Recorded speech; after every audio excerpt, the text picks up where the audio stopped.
Right, auditory discrimination, we have 3 different ways as well. No, you can come and play with me. First one. Oh, yeah, come.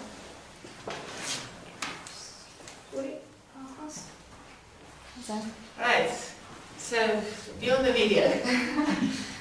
Okay. It's like the game Simon Says, but now this little guy, Cody, says, if he says something, then you do that. If Simon says, then you don't do it. Cody says, forward 1. Cody says to the left 1. Cody says backwards 1. Cody says forwards 1. Simon says to the right 1. Cody says right 1. Simon says smile. Cody says backwards 1. Alright, okay. So one of the games will be we stand in front of a class and Cody says, and you play the normal game. But that means we will start with the ones. Now on your board you can have a sequence. My board is a bit full now, I don't want to take it out. Let me just find my words.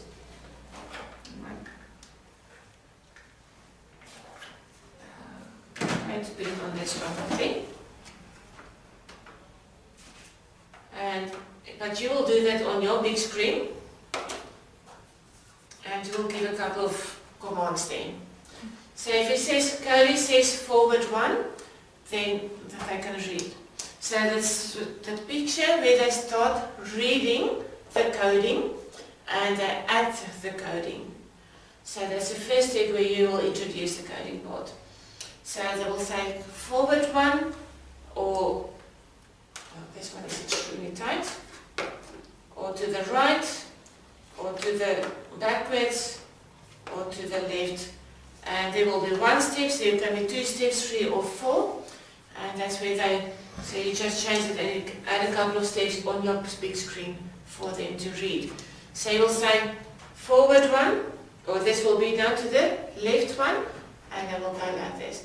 And they will read as you go through that. So write on your screen a couple of these steps and you tell them they can read it, but they need to listen, because they need to listen. Is it Cody says or Simon says or whatever other name you will call it.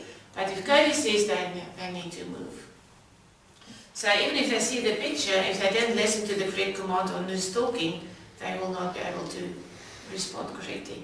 So that is our one auditory one. It's the first part of the auditory exercise. This second one will be, I'm going to ask you to follow me step by step on your screen, but I'm not going to do it on mine. We will give them a sequence, and again, they need to follow the sequence. I will do it in the phase of 2 with you, but you will start with them with 1. Take out the colors and put them in the correct order. Blue, red. Can we just put them anywhere? Always as you will read, from the top to the bottom. Must I take this one off? Yes, you can take that one off. Blue and red.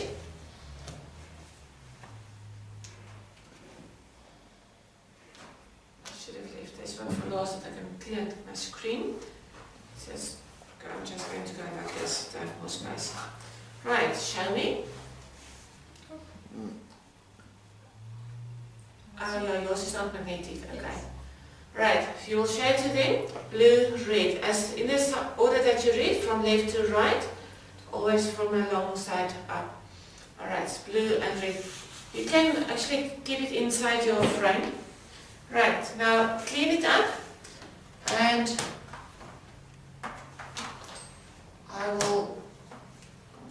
I'll start with the easy ones. So listen carefully. Blue, red, blue, red.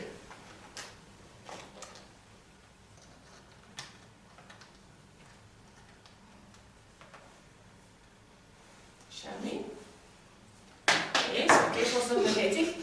Blue, red, red, blue, red. Yeah.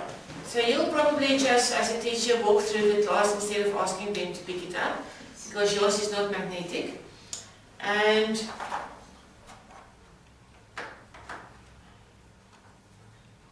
okay, is it clear? Blue, red, red, red, blue. Can I continue in one line? Yeah, you can. I just don't have place now on my board. I don't want to take it out. Right? It will look like that, but yours will be in a one long row. Right. Blue, red, red, red, blue, red, blue.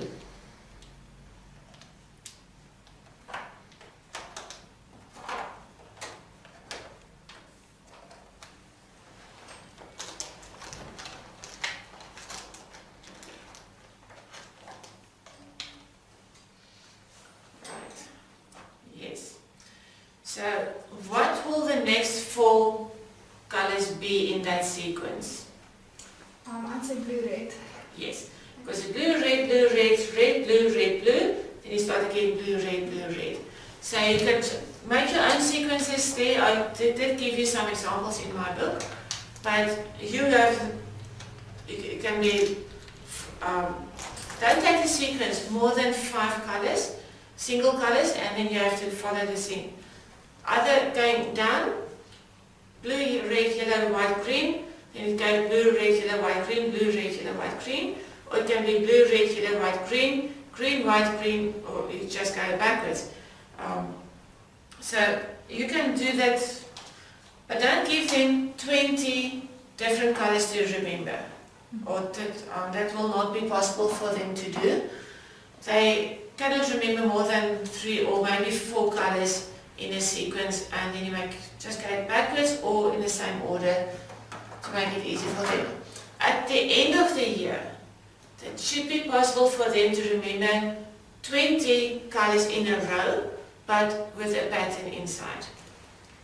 So that's where we work up to, is to have a sequence of 20 that they can remember and complete.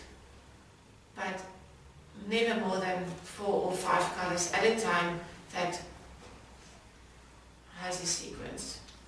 Right. So that is my auditory sequencing there. That's the second part. And my third part will be where I will read them, but without them seeing this. This is just a pixel art from the visual sequencing, sorry. That's another one. You can give them their order, and they have to put it in. Now the new grid will have the alphabet on top, or the same grid that you have here. But, so if they will see A2 has blue, so A2 will have blue. So I just have the old one here, the new ones do have the grid around.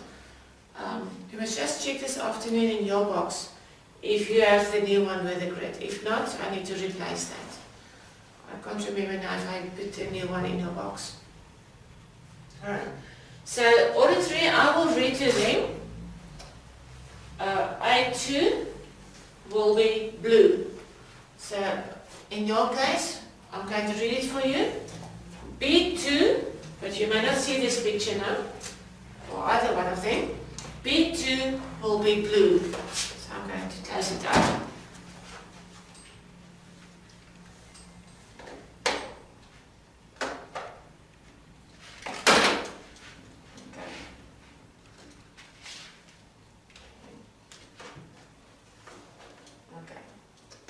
Close up now. But when you do that, they will not see the picture. So make sure that you don't have the picture there for them. And F1 will be blue. F1 is blue. B2 yellow. F2 yellow. C2 red. D2 red, E2 red, C3 green,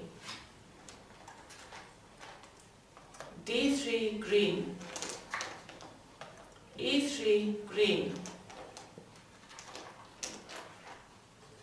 B2 yellow. Sorry, not there. Hmm? It was already red here.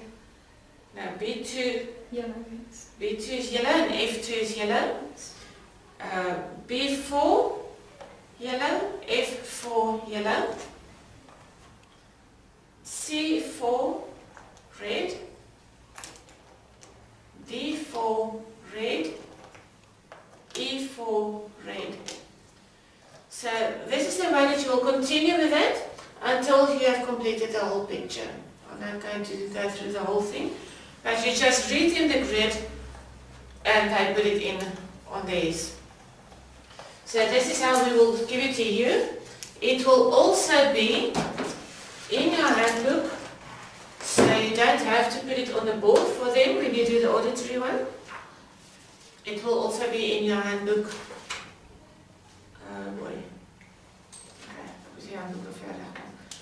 It will be in there for you as well. So you can read it and I can check it over there and I do it. So the visual one, you can put it on the board and I just copy that. Auditory, you turn the board around, you read it to them and I listen and I copy it over there. That's why I said by the end of 7 exercises, they should know exactly where to put everything. So it will go faster and faster as you do that.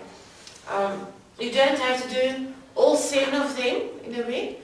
So for 1 week we can do the auditory one with a picture, or you can do any combination of those 7 exercises are fine. Right, that is visual discrimination and auditory discrimination. Any questions from you there? I just want to make sure that grid over there that the teachers must read from. If there is, for example, the white block is that one. The white block and then it has a 2. Does it mean there must be 2 open spaces? Yes. Yeah. Okay. So then each time they give a number of how many there must be of that. Okay, but actually that means that should have been there to make the eyes better. Okay. Alright, so it's 2 open. Now on your small grid it's black. On this one it is white, so it's not a color. When it's white over here it means empty space. Right. So it's empty space. So it's 2 open, 1 blue, 1 open, 1 blue, 2 open. 1 open, 1 yellow, 3, and then 1 yellow and 1 there. Okay.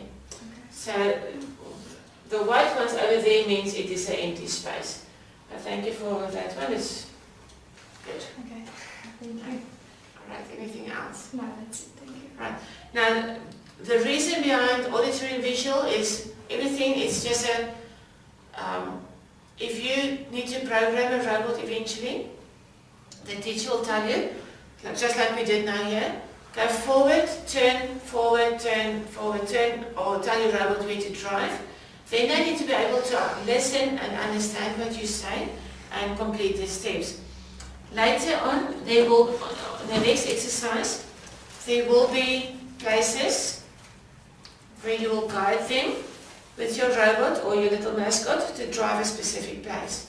So sometimes you just give instruction and they need to be able to listen. Now we do it in a fun way again to open the brains to be able to absorb and to be able to hand out all the information that they get afterwards. Alright, that is my discrimination and it's just part of normal schoolwork as well, but we need it for our robots in the end of the time. Right, and there's one thing that I want to add, and that is with our pixel art. We are going to add, as you've seen on the video of the avocado, of the Codivest, we are going to add triangles, stars, moons, circles, arches. So this pixel art will have a whole box of its own that we will do the perceptual awareness for anybody for the preschool foundation part there. So that will be a whole area on its own eventually.